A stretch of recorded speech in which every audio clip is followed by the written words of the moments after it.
My greetings from Amsterdam. I'm very honored to be invited to speak on your open archaeology days. My name is Yержи Gavronski. I'm the city archaeologist of the city of Amsterdam, and I'm a teaching professor at the University of Amsterdam. And my presentation will deal with the archaeological research during the construction of the metro line in Amsterdam. And the title is Below the Surface: Public Archaeology of the River Amstel in Amsterdam. Добрый день, спасибо большое, что пригласили меня. Для меня это большая честь принять участие в ваших открытых днях археологии. Меня зовут Йержи Гавронски, я главный археолог Амстердама. Помимо этого, я преподающий профессор в университете Амстердама. И тема моего сегодняшнего выступления – это та выставка, о которой я хочу вам рассказать, те археологические находки, которые были совершены в ходе строительства в Амстердаме линии метро. И выставка называется «Под поверхностью». As the title already says, public archaeology, I will deal briefly with the research itself and then focus on the three public products we developed, because it was a big infrastructural project with archaeology integrated. So we had to provide much information to the public, and we developed for that different products like a website, an exhibition, and a photo atlas. Почему, как видите, тема говорит про общественную археологию? Потому что это был один очень большой проект, в рамках которого проводилось 3 различных исследования. И в ходе строительства были найдены и собраны материалы, которые послужили как предметами выставки, так и по которым были созданы отдельные сайты для нашего проекта. So we start with an overview of the city of Amsterdam, and with the red line I indicate where the metro was constructed, going from the north under the water of the harbor, the Eye, under Central Station, through the historical center of Amsterdam. This is the 19th century ring of canals, UNESCO area, and this is the medieval center of Amsterdam, and the metro run right through the historical center. Давайте с вами посмотрим на вид города Амстердама и на линию метро, которая проходит с севера города через воды залива, через исторический центр и дальше. Мы видим, что линия проходит в том числе и по зонам города, каналам, которые являются предметом культурного наследия ЮНЕСКО и находятся под особой охраной. Мы видим центр города, возведенный в XIX веке, и самый его центр, который датируется еще Средневековьем. I will not go into technical details, but it was an experimental project because there was no experience to make a metro tunnel at 20 to 30 meters of depth in the soft soil consisting of sand and water and clay of the city of Amsterdam. Не буду делиться техническими деталями проекта, но это была очень сложная работа, по которой у нас еще не было предыдущего опыта. Это все было как эксперимент. Возведение такой линии метро в Амстердаме, в его мягких, песчаных и глинистых грунтах с большим содержанием воды на глубине в 22-30 метров. Это была достаточно сложная задача. And to avoid any risk to touch buildings, the metro was drilled through the historical center, following the open infrastructure. And as you see here, the open infrastructure is the river Amstel, which runs through the historical center of Amsterdam. It's called here Damrak and here Rokin, and that makes the project very special. Что хотелось бы особо отметить, что необходимо было возвести этот проект, эту линию метро, не затрагивая исторические здания, поэтому мы выбрали для этого открытую инфраструктуру. Это река Амстел, которая проходит через Амстердам, и 2 ее центральные части, которые мы называем Дамрак и Рокин. Мы возвели нашу линию метро именно под ее руслом. The tunnel itself was not of archaeological interest because it was too deep, but the main archaeological investigation sites were the construction pits, where you could go from ground level, from 0 up to 30 meters of depth, into the riverbed of the Amstel, which is the main highway, let's say that way, the main artery of the historical town around which the city developed. And as archaeologists, we expected to find an abundance of material culture because open water like this was always used and is always used to dump garbage, to dump refuse. So people are getting rid of their garbage by dumping it into the water so it disappears and waits there for the archaeologists to be found.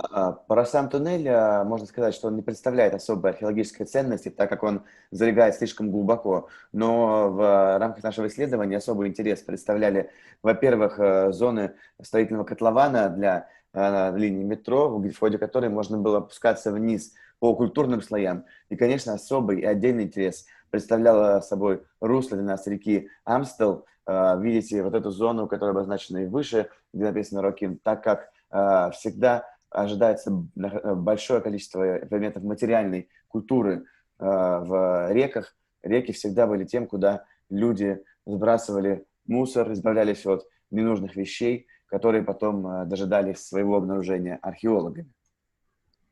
And that makes the archaeological project of the metro, the North-South Line metro, a specific river archaeology project. И таким образом отдельный археологический проект был посвящен именно археологическим исследованиям русла и реки. But as you see, a river which makes part of the urban structure.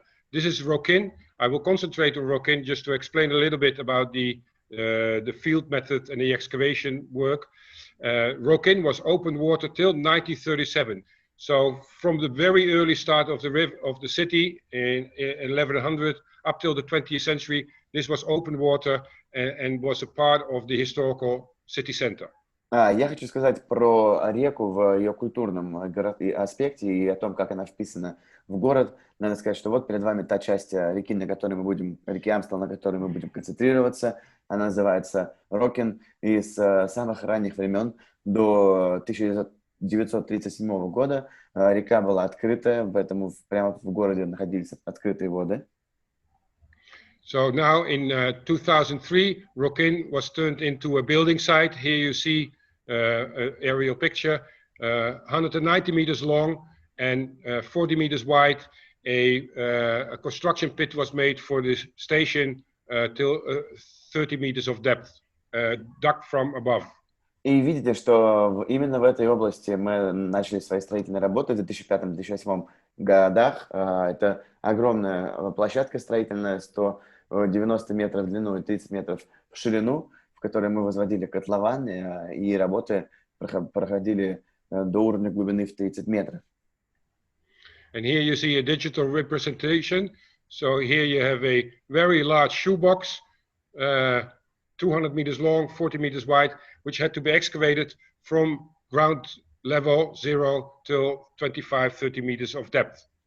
И вот перед вами, как выглядит цифровая модель этой станции. Вы видите, что она похожа на большую такую коробку для обуви, 200 метров в длину, 40 метров в ширину и 30 метров в глубину. Именно такой объем грунта необходимо было выкопать для возведения данной станции. And this was the way of excavation. It was very traditional, but it was also at the same time a large scale. These big cranes, which can work horizontally under the roof, because the roof was at the same time the road. So the city life continued. The trams and the cars and the people kept on walking above the building site, and underneath the roof there was an excavation from the south to the north. Every time 5 meters of soil was taken away, and then the building pit was reinforced, and again from south to north, another 5 meters of soil, and it was repeated 5 times up till 25 meters of depth. Итак, вот как выглядело строительство. Работы строительные не представляли собой ничего особенно сложного, но проводились на очень большом масштабе. Видите, перед вами особые экскаваторы, которые могут работать в горизонтальном положении. И вы видите, что они специально были выбраны для того, чтобы работать под навесом. Этот навес на самом деле дорога, и сверху продолжается городская жизнь. По дороге ездят трамваи, машины, ходят люди. И работы по строительства продолжались с юга на север. Каждый раз снимали по 5 метров грунта, затем усиливали полученную площадку и снимали еще 5 метров, и так 5 раз, пока общая глубина не достигла 25 метров. And this is our simplified design model. Here you see a cross section of the building pit. Here you see the street, the roof, and according to our estimation, the first 10 meters would be the filling in of the riverbed of the river Amstel, which was running here for centuries. For the engineers, this was soil which has to be removed, and for us archaeologists, this was a treasure trove which has to be excavated, and we try to recover as much as finds as possible inside and to record also the geological structure. Итак, вы видите перед собой план, схему нашей станции, и здесь видим, что тот слой, который интересовал археологов больше всего, это первые 10 метров, которые мы определили как саму реку Амстел, которая текла по этому руслу веками, и грунт, и поэтому, конечно, весь тот грунт, который в рамках строительства поднимали, его исследовали, и все материальные объекты, и все находки документировались и позже представляли собой культурную ценность. So that means on paper it's called integration, and in practice it was working together with a big machine and archaeologists in front to record their context structures. Помимо этого мы также изучали геологическую структуру и работали с археологами по изучению всех структур, которых мы обнаруживали. Because it was very special that for the first time it was possible to make one-to-one cross sections of the river Amstel, which is the historical river of the city of Amsterdam. But never before it was possible to really investigate the river and its contents in such detail. И это, конечно, уникальная работа. До этого не было возможности провести изучение ни русла реки Амстел, ни всего того, что оно в себе несет, на таком уровне и с таким вниманием к деталям.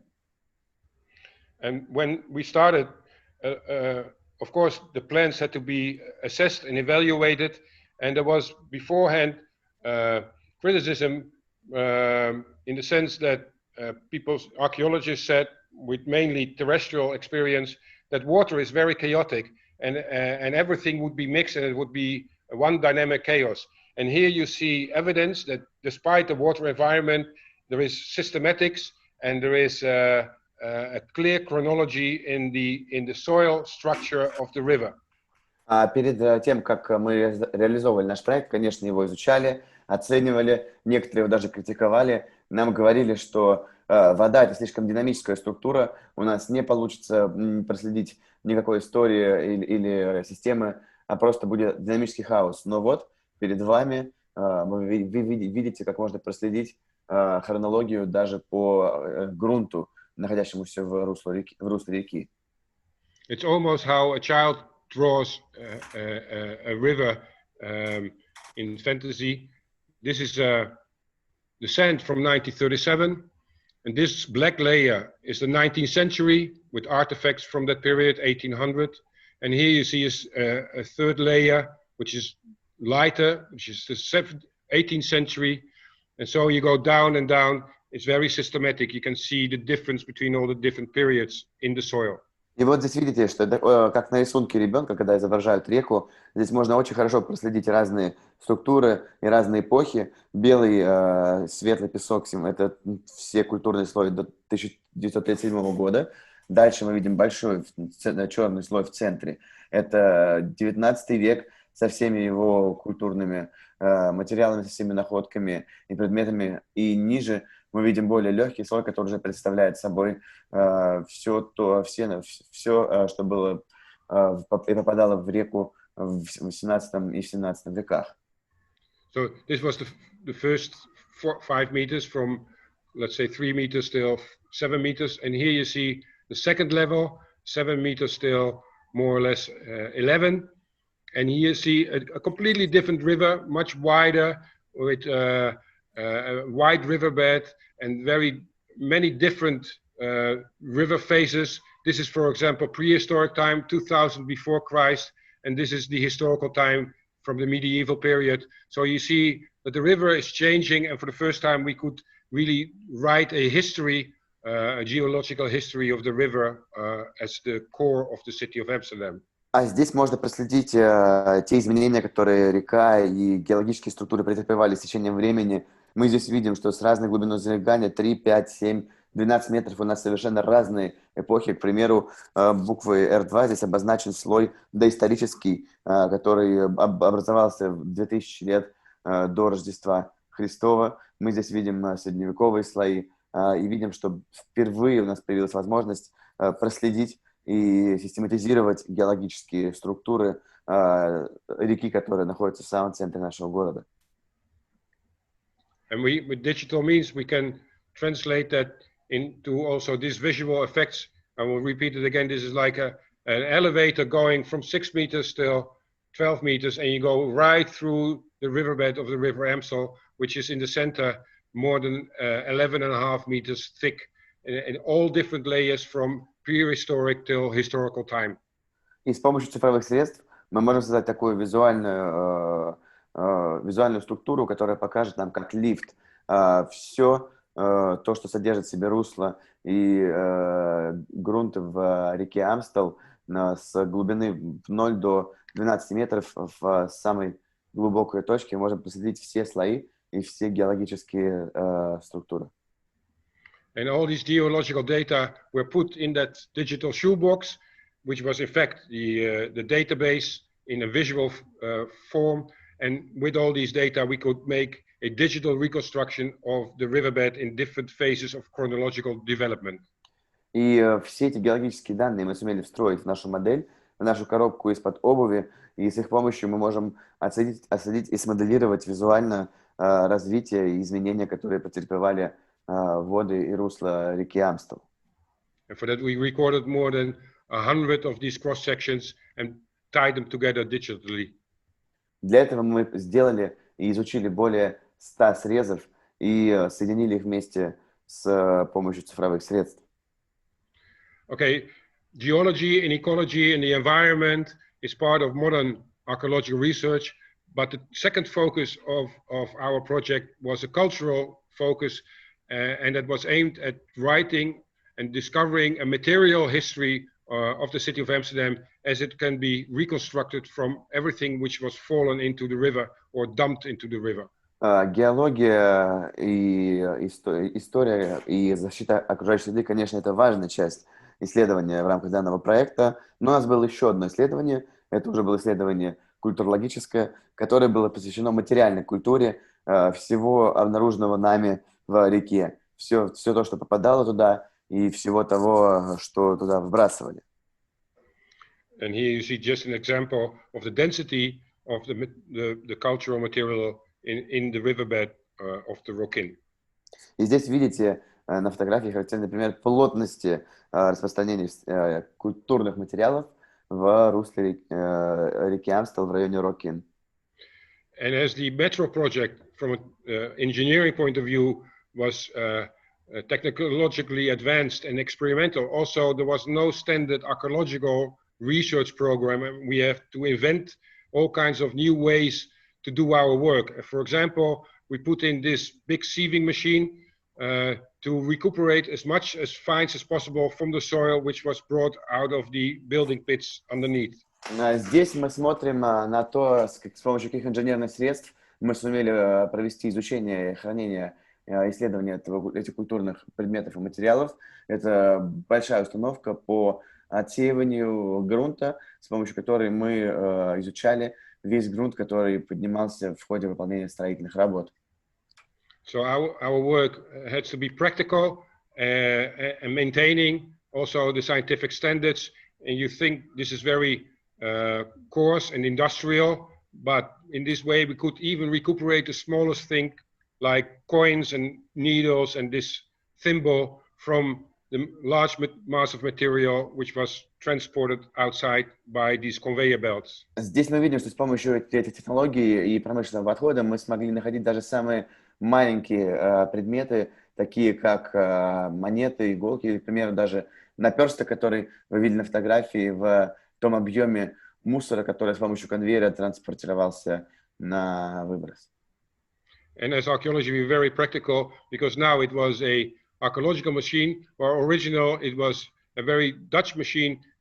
This was developed to sort potatoes, and now we use it to sort archaeological finds. Это очень интересный элемент, потому что это оборудование голландского производства, но изначально его предназначение в том, чтобы сортировать картошку, а мы уже сумели эту установку переработать и использовать для своих нужд, для сортировки археологических находок. And these are not bags of potatoes, but this is the harvest of 1 week work. Thousands and thousands and thousands of finds could be recuperated of materials which old people, Amsterdam people in the old times had thrown into the river as garbage, and they thought that they get rid of it. And then centuries later, the archaeologists of the city, paid by the city, get all the garbage out again and transformed it into stories. Перед вами не мешки с картошкой, а мешки со всеми археологическими находками, предметами, которые люди веками выбрасывали в реку, надеясь избавиться от них, думая выбросить их, а потом уже город заплатил археологу, чтобы весь этот мусор был собран, поднят со дня реки, проанализирован и уже представлен в виде материальной культуры и рассказывал свои истории. And the material history was very varied. Because the Rokin, as I said, was open water till 1937, but the Damrak was open water at the time when we were starting our excavations there. So that's why in our find complex there are also materials from recent modern times, which are already very old-fashioned, because if you show a child this thing, they can't see that it's a mobile phone because they're used to iPhones nowadays. But here you see material from the 20th century going down till the medieval time, 16th and even in this case 15th century. Вот перед вами те материалы и предметы, которые мы нашли. Как я уже говорил, мы проводили наше исследование в районе Рокин, который был открытым руслом только до 1937 года, поэтому мы здесь видим очень старые предметы, но что-то попадало туда и из Дамрака, как, к примеру, этот телефон, сейчас он тоже выглядит как какой-то исторический предмет или что-то старое. Современные дети, увидя его, не поймут, что это такое, они все уже пользуются исключительно айфонами. Но помимо этого мы видим огромное число различных предметов и образцов материальной культуры, которые датируются даже от 20 до 15 века. Altogether, we recuperated several hundred thousand finds from these two building sites, from the Damrak and the Rokin. Всего в общей сложности мы более 200 тысяч различных элементов и предметов собрали в рамках нашего исследования этих двух строительных точек, площадок Рокин и Дамрак. And they are reflections of urban life. Here you see a simplified representation of the building site of the Rokin, projected on an historical map, and you see that all the material which is found here inside the building pit of the station, in fact, is originating from all these houses and churches and hospitals and convents which were created around this riverbed and stayed there for centuries and produced materials from household origin, but also from industrial and artisanal origin. И надо понимать в рамках нашего исследования, изучения материальной культуры, что все те предметы и все эти находки, которые мы совершали, это происходили из домов, которые окружают строительную площадку, из домов, которые окружают русло реки. Там было много различных домов, церквей, больниц и промышленных зданий. Надо понимать, что это не только то, что выбрасывалось из домохозяйств, но и то, что выбрасывалось из артелей и других различных предприятий. Все это накапливалось на русле реки Амстел.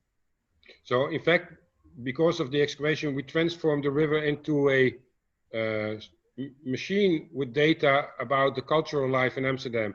So the geological model was now also enlarged with the cultural material. So all the finds were put in this database, and we could process all the data, asking, for example, all the finds from a certain level, or all the finds from a certain period, or all the finds from a certain section in front of a certain house. And that's the way we could ask questions to the river about the history of Amsterdam.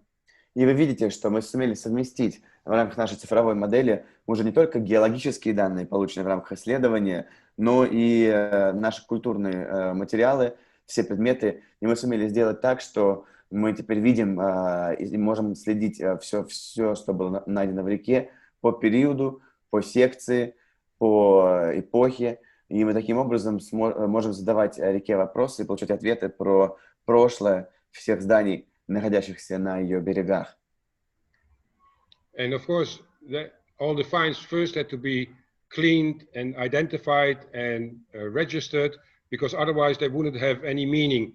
And with 700,000 finds, this is just an impression of all the work which has to be done before the finds can have a significant meaning in the database. И мы должны понимать, что все предметы, все наши находки должны быть, конечно, очищены, отсортированы, каталогизированы. И вы представляете себе, какой объем работы необходимо выполнить, когда речь идет о нескольких сотен тысяч предметов, которые необходимо все проинвентаризировать, прежде чем работать с нашими находками дальше. Because, for example, all these ceramic fragments in this box, they don't have any meaning unless you make a reconstruction of their dating, of their function, where they're used for, or of also their origin, where they were produced.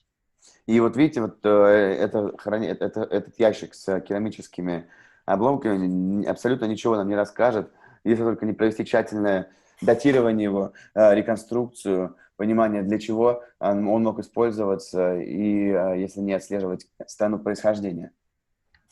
And of course, you can imagine with 700,000 finds, there was a lot of variety, because normally the finds which you find as an archaeologist are defined by the social or economical history of that particular spot. But the river is an open, almost democratic reservoir which receives everything which falls into the water. So there's a lot of variety, for example, tools or household items, children toys, cloth seals, imported porcelains from China, a very enormous variety of objects from all different stages of the urban history. Говоря про наши предметы и говоря про наши находки, следует отметить их чрезвычайное разнообразие, не характерное для археологических обычных раскопок, которые имеют дело с местом, вписанным в определенный культурный, экономический и социальный контекст. Здесь же река представляет собой некое демократическое пространство, которое принимает в себя все предметы, все, что в нее попадает, все, что в нее выбрасывает. И мы перед собой видим пример чрезвычайного разнообразия находок, от различных хозяйственных инструментов, керамических предметов, чашек, фиал и до различных украшений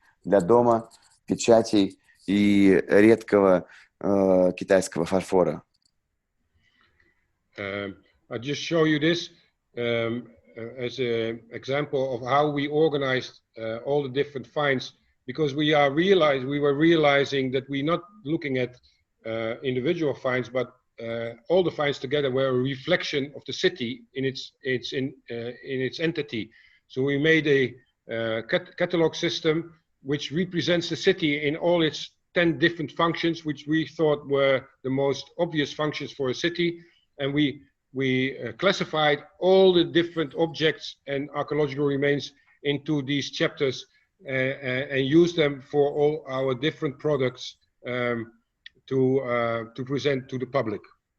Я покажу вам, как мы проводили классификацию всего того, что мы находили, потому что очень важно для понимания культурного контекста, для понимания истории города, как и каким категориям относить все эти находки. Вот перед вами классификация, те главы, те классы, по которым мы распределяли наши все предметы, которые потом были продемонстрированы широкой публике. The first thing we made was a photo catalog with 13,000 finds, with very special pictures by Harold Strack, very fine detailed, and with a special design by Willem van Zoetendaal. And here you have an example of a page from this book, which won several prizes because of its new way to present photographic material, but also archaeological material. And because of our classification system, we came to a whole new way of combinations. For example, this page is dealing with fire making. And of course, on the right-hand side, you can recognize it immediately because you have lighters from the period we still use them. But these things are not for fighting, but they also were lighters, but from the 15th and 16th century to make sparks and to put them in your tinder box. So in fact, this is a lighter from the medieval time, and this is a lighter from the 20th century. And in traditional archaeological catalogs, these are divided because of the different materials, but because of the integrated way of looking at the material through the eyes of the urban culture, they present it here together. Вот перед вами очень важный материал, один из наших проектов. Это фотокаталог, который включает... Can you put on the previous slide for a moment? Это фотокаталог, который включает в себя 32 тысячи различных, прошу прощения, 13 тысяч различных предметов. Он сделан известным фотографом Харальд Страк, и он очень интересен, он очень интересен тем, что представляет себе одни и те же понятия, но исполненные в разных эпохах. К примеру, на данной странице мы видим фотографии находок, посвященных получению огня. Если в правой части это все знакомые всем зажигалки, то в левой части мы видим те же самые приспособления для получения огня, в данном случае искры, но уже датируемые 15 веком. В правой части мы видим коробки, куда помещали тлеющие материалы для хранения огня. И это очень интересно, потому что традиционный подход к описанию археологических исследований не включает в себя такую широту разнообразия предметов разных эпох, но посвященных одной теме. And by combining recent finds, we also help the visitor and the reader to recognize things from the past and then see connection with their present. For example, this is a page from toys. These are children toys. These are things. These are balls, for example, from all different materials, and things to throw with. So these are plastic things to throw with. From nowadays, you can get them in a bag of chips. But these are the same toys for children from the medieval time, made from bones, and from bones they also made it into metal. So it's different materials and different origins, but it's the same kind of toy. Здесь мы видим, как мы иллюстрируем одну и ту же идею предметами из разных эпох, в том числе добавляя находки из более недавнего прошлого для понимания. И данная страница посвящена находкам, объединяемых темой детских игрушек. Мы здесь видим разные мячики, разные шары, видим то, что было выполнено из исторических материалов. В правой части также видим пластик. Уже мы видим те игрушки, которые мы могли найти в чипсах, но, тем не менее, по исполнению они ничем не отличаются по сути своей от таких же игрушек, но выполненных в кости или в металле. But the finds, the archaeological material does not only tell stories on the basis of their own appearance, but also in connection with where they were found. So I give you 3 examples to finish. Of the connection of the finds with the urban environment. And this find is very clear. The manufacturer even wrote on the find what it was. From what it was from a Ford car, automobile, and it's a wheel. Я хочу сейчас еще привести пример 3 наших находок, 3 предмета, которые важны не только просто в культурном контексте, но и рассказывают нам много про город и про его историю благодаря тому, где и как они были обнаружены. И первый предмет – это, конечно, всем знакомая марка, тут производитель ее обозначил. Это деталь старого автомобиля Ford, и это колесо.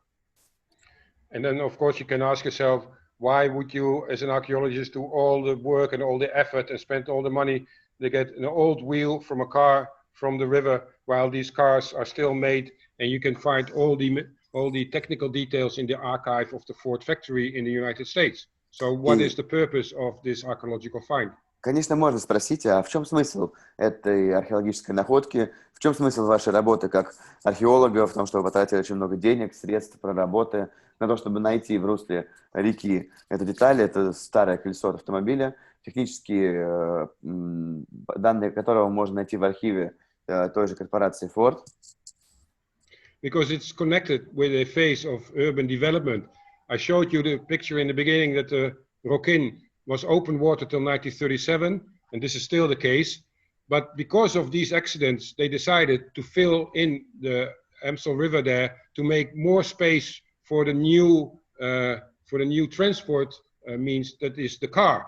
And this is a picture from the same period as the car dates from the 1930s. And the archaeological find was found on the exactly same spot as where this picture was taken. Очень важно понимать, конечно, в историческом контексте, что, повторюсь, район Рокин реки Амстел был открыт водой до 1937 года.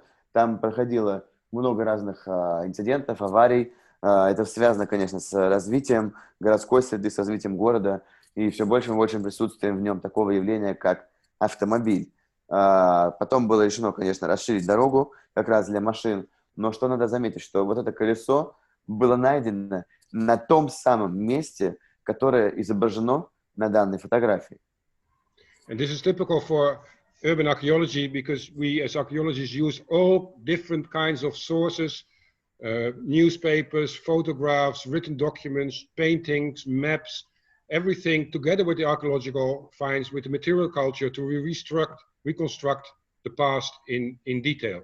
И такой подход для нас очень важен, как именно для городских археологов, потому как мы обращаемся к большому объему различных источников. Это фотографии, архивы, письма и многие другие элементы, которые позволяют нам тщательно реконструировать и понять смысл и контекст материальной культуры и истории города.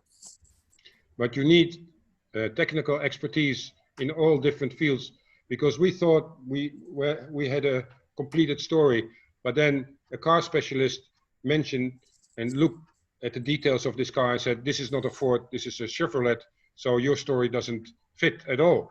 At the same time, the archaeological find is a symbol of a transition in the city's history, where water was transformed into roads and boats were transformed into cars as the new ways of transport.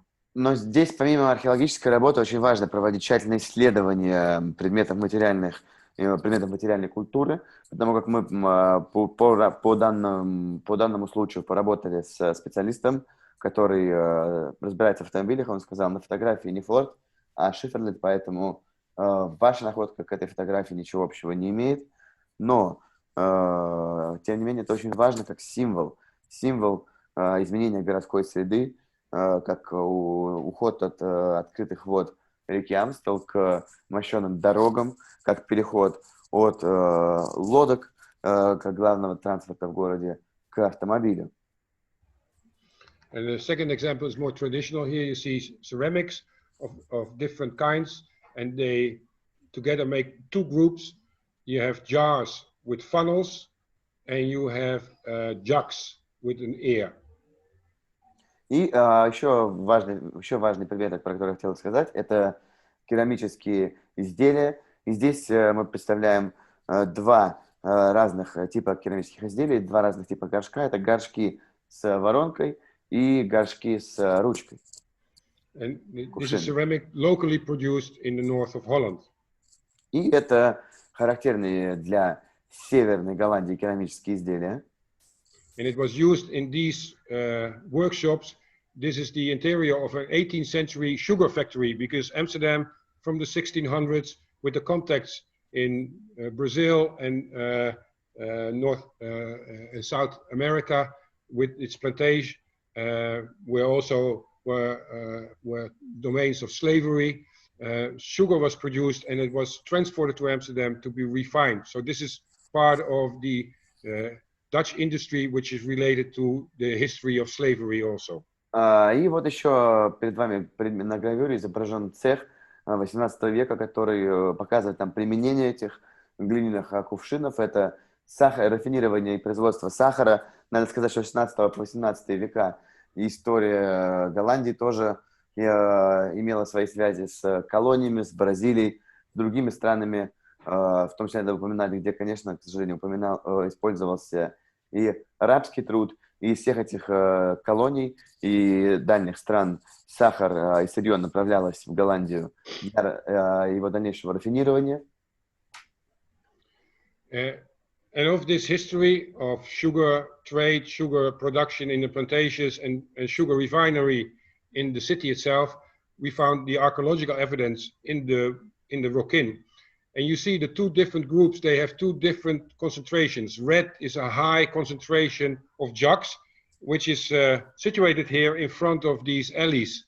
And if that means the jugs were used for distribution of syrup, so they were used in the same production, but they were used for different ways. So this was for the distribution of syrup, and the concentrations were here. Does it mean that there were workshops here? That is a question which comes forward from the archaeological image.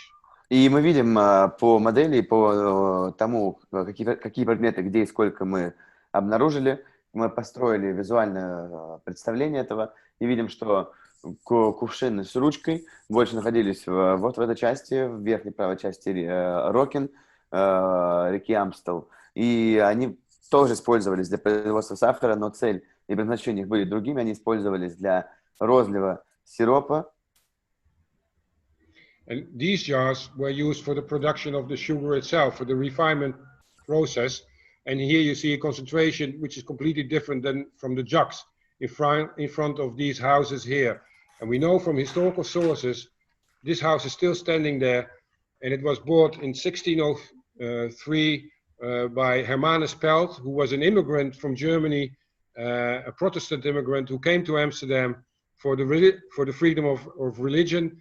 And he started a new business here, which produced and contributed to the economic prosperity of the Netherlands in the 17th and 18th century. И надо сказать, что есть и другие горшки, которые использовались непосредственно в производстве сахара. Они использовались для рафинирования. Большую концентрацию их мы находили вот в этой зоне реки, в зоне, перед которой находится этот дом. Он стоит и по сей день. Дом был куплен в 1603 году немецким иммигрантом Германом Зельтом. Это был католик-протестант, который покинул Германию и приехал в Голландию для свободы вероисповедания. И именно в этом доме он основал бизнес, который осуществил значительный вклад в экономическое развитие и процветание Голландии в 17 и 18 веках.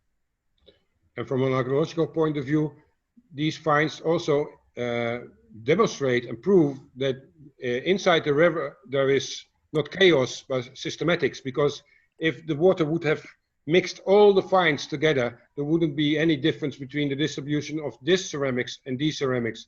And these are still exactly in front of the workshop, which was in use from 1600 till 1850. And there is still a concentration, which we found in 2008, of the same activities of the people who worked in that sugar factory. И на самом деле эта модель подтверждает нашу концепцию того, что все предметы, все находки, все материальные элементы в русле реки не перемешиваются хаотично, не находятся в каком-то динамическом состоянии, а наоборот откладываются и хранятся таким образом, что можно отследить их происхождение, можно провести реконструкцию, понять, что происходило в этих областях. К примеру, вот находки данных керамических горшков, говорящих о промышленном производстве сахара, которое началось в 1603 году и продолжалось до 1850 года в этом доме. И эти находки мы осуществляли даже в 2008 году. And the last example proves the same. This is a typical archaeological complex of bones, and those are animal bones of different animals of different ages, different origins, and this is the garbage of food production, of butchering. И вот последний пример того, что мы находили, это животные останки, это кости, которые мы находили, и в первую очередь это животные совершенно разного происхождения и возраста, но это позволяет нам судить о том, что они являлись отходами мясной промышленности, так как много мясных лавок находилось в данной области. And also these finds have their own distribution pattern, again, linked, it seems, to the different alleys in front of the river. И опять же мы видим, что разное географическое распределение у этих находок, которые как будто связаны с различными каналами и переулками, выходящими на берег реки. And if you in 1700 would walk into this alley here, you would see this. Вот что бы вы увидели в 17 веке, зайдя в такой переулок. You see an inn with people with all kinds of different names for beer. You see maids going to a fisherman to buy fish. But what is more important, you see this big building here at the end of the street. Видите таверну, в которой много людей. Мы видим движение, видим лошадей, которые стоят на заднем плане. And then you would come in the meat market of Amsterdam, where for 3 centuries all the meat was processed and distributed throughout the whole of the city. And what we see in the River Amstel is the behavior of the butcher servants who, at the end of the day, dump all the bones into the river, which came from this marketplace. But on the picture, you can't see what kind of animals they were eating, and the archaeological remains give very detailed information about all the different kinds of animals which were processed there. Что у нас можно сказать про эти находки? Надо сказать, что там располагался неподалеку главный мясной рынок Амстердама, который 350 лет был центром, где могли люди купить мясо, откуда оно распространялось по всему городу. И именно его отходы продавцы и другие выбрасывали в воды реки. Надо сказать, что из картин и других элементов сложно конструировать, каких именно животных, чье именно мясо ели жители Амстердама в ту пору, но наши находки позволяют с археологической точностью об этом получить понимание. Okay. To finish, we return to the station. This is the architectural design, and in the very early stages of the building of the station itself, we were thinking about a way how to present this great quantity of finds in the public space of the station. В завершение я хотел бы обратиться к самой станции, вот как она будет выглядеть.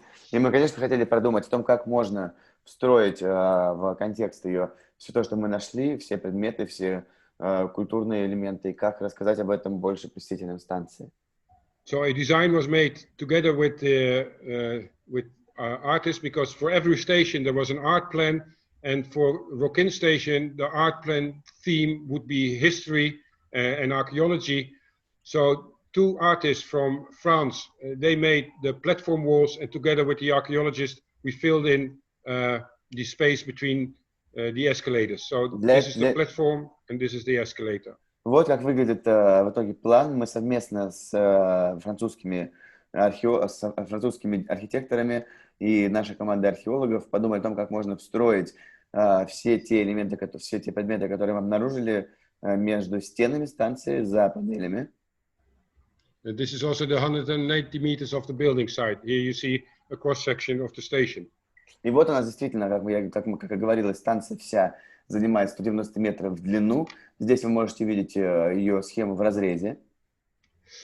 So they used mosaic technique, like in Italian cathedrals, but they used as themes objects from daily life, from modern day daily life, being inspired by the archaeological finds. В стиле мозаики были исполнены эти различные художественные элементы, современные предметы в том числе, но все, что вы видите, было в первую очередь вдохновленным именно нашими археологическими находками.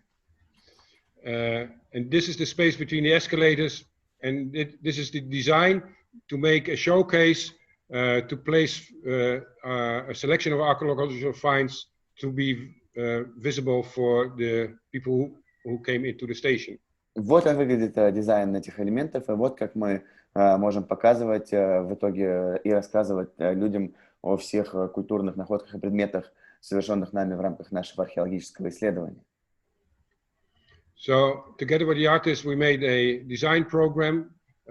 Each showcase was more than 10, one was 12 meters long and the other one was 40 meters long and averagely 3 to 4 meters wide. And we used the classification system of the catalog to display the finds without any further explanation. So all the finds were attached individually to panels, and altogether some 10,000 finds can now be are visible and are on display in the station. Вот как мы все это сделали. Теперь более 10 тысяч предметов можно наблюдать на стенах нашей станции. Мы совместно с дизайнерами и художниками подготовили два таких элемента 12-14 метров в длину, 3-4 метра в ширину. И на каждой из этих панелей мы разместили по нашей классификации все наши находки, не снабжая их дальнейшим объяснением. Here you have a close-up of one of the showcases.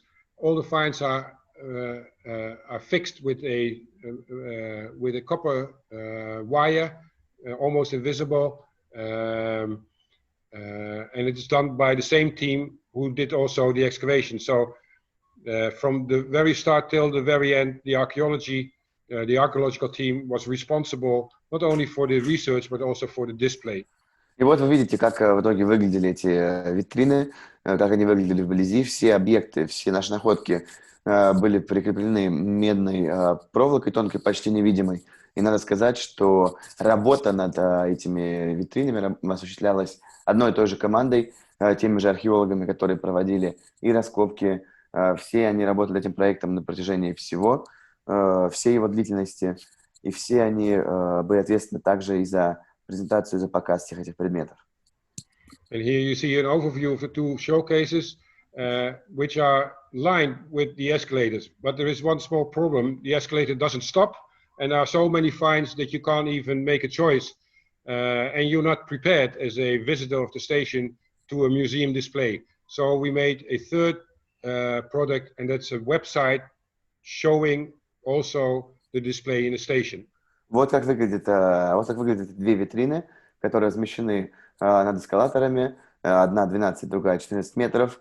И сами видите, как богаты они в культурном плане. Эскалатор двигается все время, поэтому сложно пассажирам рассмотреть все их сразу и уделить внимание каждому отдельному предмету. Поэтому мы подготовили цифровую версию этих витрин и, помимо всего прочего, сделали сайт с нашими находками. And this is the front page of the site. It's called belowthesurface.amsterdam. You can just find it very easily on with your provider. Just type it in, belowthesurface.amsterdam, and then you get access to three things. You get access to a database with over 20,000 objects, all ordered in a chronological way, starting from 2000 till the very beginning of the archaeological research. But you can also jump through time. So you can jump from 1775 to 1575 and then touch one object, for example, this plate. And then you get all the information which is behind this find. Вот мы перед вами видим тот сайт, который мы разработали. По адресу доступен он belowthesurface.amsterdam.com.